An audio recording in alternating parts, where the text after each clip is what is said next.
prazer, meu nome é Gabriele Faleiro e hoje nós vamos falar sobre um tema muito polêmico, a ditadura.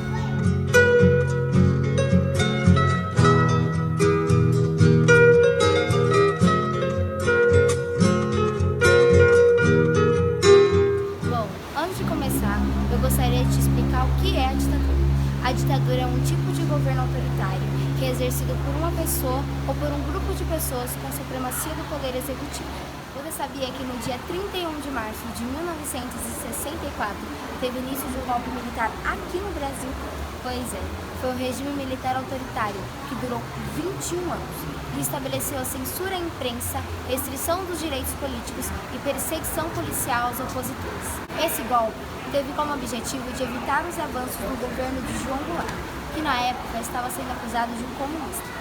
O ponto de partida foi a pressão militar para a renúncia do presidente Jânio Quadros em 1961.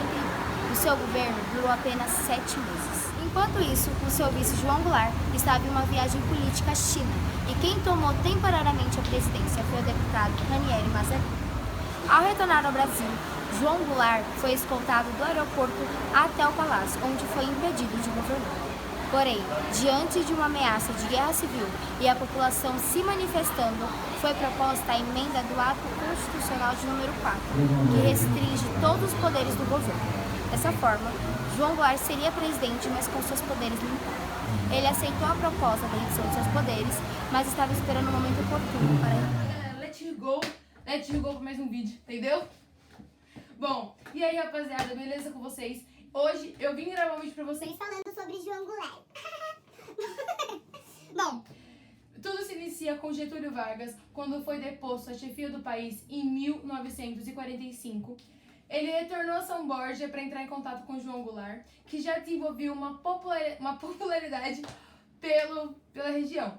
Bom, Vargas, observando sua popularidade, ele então começa a incentivar João Goulart para a carreira política. Então, João Goulart inicia sua carreira política elegendo-se a deputado estadual em 1947 pelo partido PTB, Partido Trabalhista Brasileiro. Dia 31 de janeiro de 1961, Jânio Quadros assume a presidência e João Goulart como vice-presidente. Mas, com os 7 meses de governo, Jânio Quadros vai renunciar e automaticamente quem entra no seu lugar vai ser João Goulart. A população não queria que João Goulart fosse presidente, mas ele teria que ser porque era visto, então ele foi presidente. João Goulart assume a presidência no Brasil, só que num sistema parlamentarista. O que é o sistema parlamentarista?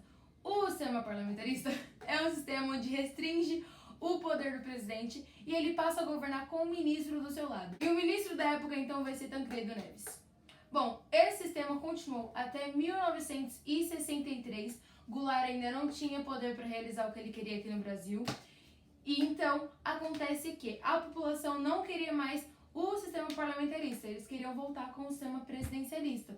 Então acontece o plebiscito, que é a consulta do povo, e eles ganham com 74% dos votos para que volte o sistema presidencialista. A partir daí, João Goulart vai assumir a presidência do Brasil e ele vai governar. Quando o sistema presidencialista volta, João Goulart ele decide estabelecer algum tipo de plano econômico que possa combater a inflação. E o plano que ele encontrou que possa combater é um plano trienal, que é um plano de desenvolvimento econômico. Só que esse plano acaba não dando nada certo porque estava acontecendo muito atrito entre a presidência da República e os demais setores executivos. Então, esse plano foi um fracasso, não deu nada certo. Bom, e depois de toda aquela tensão do plano trienal não ter dado certo, chega então as reformas de base. Dentre elas estava a reforma agrária, a reforma bancária, a reforma fiscal, a reforma universitária, a reforma urbana e a reforma administrativa e dentre outras. Bom, o que acontece? A reforma que mais se destacava ali era a reforma agrária, porque distribuía de forma correta as terras para os trabalhadores rurais. As reformas de base também previam a maior intervenção do Estado na economia. Bom, a ampliação do voto para os analfabetos, as baixas patentes militares e também o controle do investimento econômico estrangeiro no país. Essa mobilização pelas reformas de base desencadeou a relação de proprietários de terra parceladas das Forças Armadas e dos interesses políticos no Brasil. Bom, em março de 1964, os generais Arthur da Costa e Silva, Castelo Branco e Cordeiro de Farias, eles se reuniram no Rio de Janeiro para avaliar a conjuntura e articular medidas contra o governo de João. Então, dia 20 de março, Castelo Branco emitiu uma circular dos oficiais do Estado-Maior dizendo que as medidas de João Goulart estavam ameaçando a segurança nacional. No dia 1º de abril de 1964, foi realizado o golpe que implantou o regime militar no Brasil. Agora, voltando um pouquinho para João Goulart, o que aconteceu com ele, né? Bom, João Goulart exiliou-se no Uruguai e retomou a atividade agropecuária. Era uma atividade que ele já realizava antes de entrar na carreira política, com a sua família. Bom, depois aí, João Goulart faleceu em dezembro de 1976. Então, galera, voltei, entendeu? Pra falar pra vocês. No final, continuava, né? Só mudou nada. Vou falar pra vocês um pouquinho sobre o governo do Castelo Branco. Já vou adiantando que eu vou ter que ler um pouquinho aqui do lado, porque eu não gravei direito essa parte, então não se importa. Época vivida pelo Brasil entre dia 15 de abril de 1964 e dia 15 de março de 1967.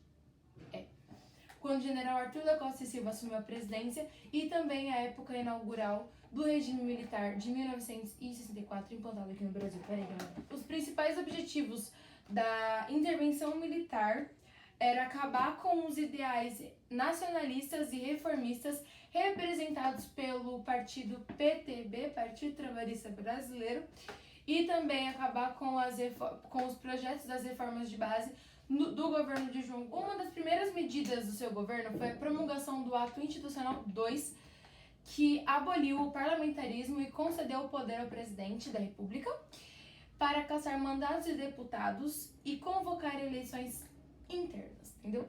Bom, na política externa brasileira, passou a buscar apoio econômico, político e militar nos Estados Unidos.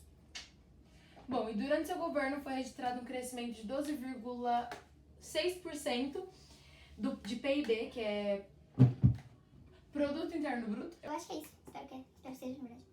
Enfim, Média de 4,2%. Castelo Branco assumiu a inflação 92,12% e entregou com 25,6%. 9,1%, desculpa, gente. Bom, eu espero que você tenha entendido, entendeu? Eu espero que você tenha entendido o vídeo, eu espero que você tenha entendido sobre os dois governos. Fiquem pros próximos vídeos. E é isso, galera. Te amo, Valdir. Beijo! Tchau, tchau, menina!